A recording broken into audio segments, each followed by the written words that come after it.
E agora, na ação declaratória de constitucionalidade 54, falará pelo amicus curiae Conectas Direitos Humanos, a única advogada inscrita entre todos que se inscreveram, a doutora Silvia Souza. Muito bem-vinda. Obrigada, presidente. Boa tarde. Cumprimento ao presidente, relator ministro Marco Aurélio, a todos os ministros, das pessoas das ministras Rosa Weber e Carmen Lúcia, e o faço por ser aqui nessa tribuna a única mulher e negra falando nesta tarde de hoje. A ação direta de inconstitucionalidade número 54, que busca colher aqui desta corte a declaração de constitucionalidade e de harmonia do artigo 283 do Código de Processo Penal com o artigo 5º, incisos 51 e 67 da Constituição Federal, é o objeto em que a Conectas Direitos Humanos se manifesta nessa oportunidade a favor do pleito apresentado pelos autores nesta tarde, né? Além de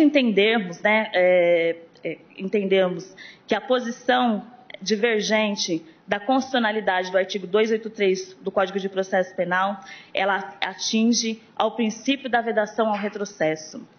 Diante das mudanças dos contextos históricos, políticos e sociais, insurge-se uma dúvida que nós temos que lidar ao longo do contexto da história. Como conciliar e equacionar as mudanças sociais com as leis? Como conciliar, tendo em vista que, de um lado, é necessário manter-se a rigidez e os objetivos das normas já positivadas, e é necessário também que o sistema de justiça siga calcado nelas para lidar com a evolução histórica. Peço desculpa aos senhores ministros, eu estou um pouco nervosa, primeira vez que falo nessa tribuna. Seguindo aqui, pensando na reflexão do espírito das leis de Montesquieu, citando um de seus trechos, para que não se possa abusar do poder, é preciso que, pela disposição das coisas, o poder limite o poder. Seguindo essa recomendação, o Constituinte de 1988 fixou na Carta Magna a tripartição dos poderes, garantindo a independência e a harmonia dos poderes entre si, e limitou também as formas e os processos de emendas à Constituição, objetivando, no entanto, optando por vedar quaisquer alterações às cláusulas pétreas, né? As cláusulas pétreas representam a identidade da Constituição. Os seus fundamentos visam justamente assegurar a integridade da Constituição e impedir quaisquer e eventuais alterações que provoquem a sua destruição.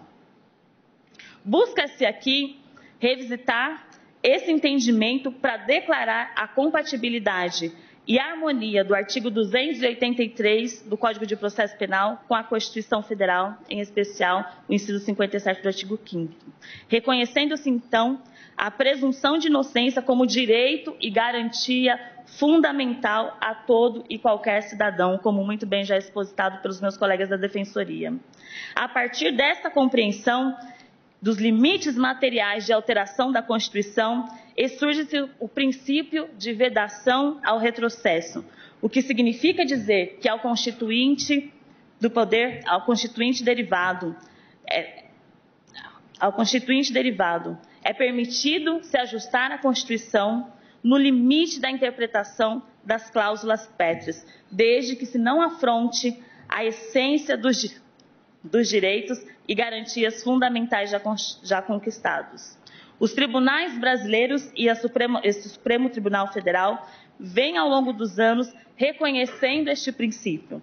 Dentre os vários e brilhantes posicionamentos já exarados por essa Corte, eu peço licença aqui para citar o do ministro Lewandowski no HC 167265, num pequeno trecho que diz: aliás, constata-se que, a partir do entendimento do STF, o qual, por julgamento majoritário, restringiu o princípio constitucional da presunção de inocência, prisões passaram a ser decretadas, após a prolongação de decisões de segundo grau, de forma automática, na maior parte das vezes, como já afirmado, sem qualquer fundamentação idônea.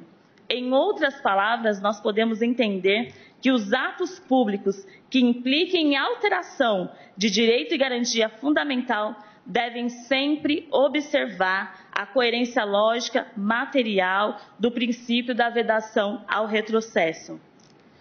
Vale destacar também que essa Corte reconheceu em 2015 o estado de coisas inconstitucionais do sistema penitenciário brasileiro.